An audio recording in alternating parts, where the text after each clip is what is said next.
Thought I had hit record. Don't look at my hair. I went to bed with wet hair last night. So you saw me trying to rip a 2x4 and I can't do it because I need to lower the, what they call it, the writhing blade or something, the thing that's behind the blade.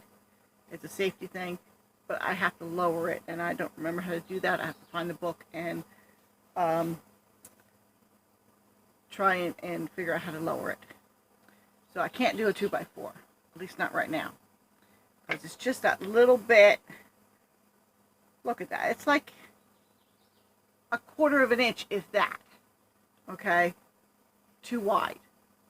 So, I mean, I guess I could always take an edge off of the 2x4 to make it so that it's a little bit more narrow, but not quite as narrow as a 1x3. I don't know. I'll have to figure that out. I mean, that's an option. So anyway, that wasn't going to work. But I had 2x3s, and 2x3, it's a little bit cheaper than 2x4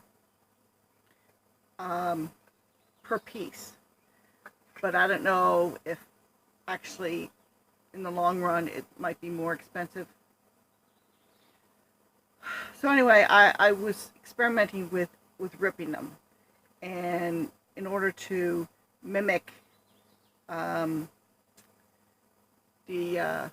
shiplap, because I need to do the insulation in the ceiling of the cabin. No, I never finished it, but I need to have something to put up there to hold it up. And so I was thinking, somebody had suggested doing 1x material, and that's nice, and just add like a chamfer to it. It'll be cheaper than doing shiplap. And that may very well be true, but 1x material is still fairly expensive. I was thinking, you know what, the 2x3s, it's not bad when you split them up. Here, let me show you. Okay, so this is how I ripped the 1x3. I have to get a better measurement because the middle piece is more narrow than the end pieces. And I mean, yes, the inside wood is lighter than the outside wood. This was just a piece of scrap that I had laying around, okay? And if you can envision, I would probably have to trim some of the edge. I wish I had a planer, but I don't have a planer. Well, not one of those mechanical ones. I've got a hand planer, but I'm not sure if it's set up right. So anyway, that doesn't look too bad, does it? You know,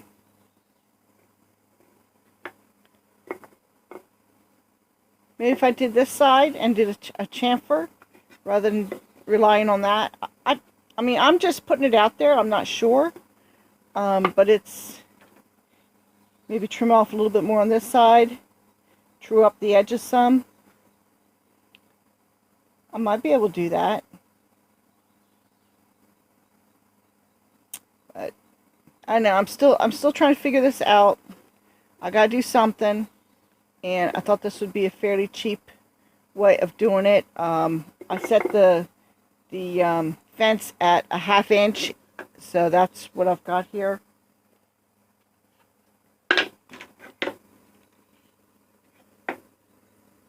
Yeah, 1/2 inch. I could probably go down a little bit more narrow, because this ends up being what? I can't read it with this measuring tool, but it's less. It's a little over a quarter of an inch, it looks like. Maybe it's 5/8. I don't know, but it's pretty. It's more narrow than this is. So, but it's not bad looking. I think I'd like it to be a little more narrow. Wonder if I could do like a 1/4 inch. I'd have to adjust the fence. But I might have to take the, I don't know if I want to do it, the the kickback teeth, they're 1/2 inch out, so I can't put the fence any closer, I don't think, without causing problems.